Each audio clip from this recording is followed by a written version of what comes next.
Assalamualaikum warahmatullahi wabarakatuh. Kali ini saya akan membagikan cara pemangkasan cabai rawit pada umur 1,5 bulan.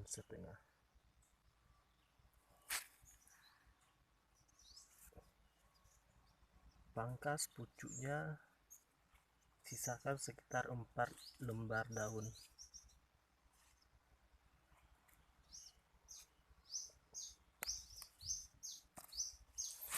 Dan buang daun-daun yang tidak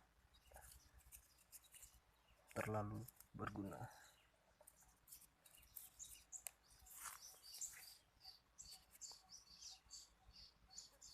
Nah, untuk pemangkasannya selesai, kita tunggu sampai umur 2 bulan, maka akan tumbuh cabang-cabang yang rimbun.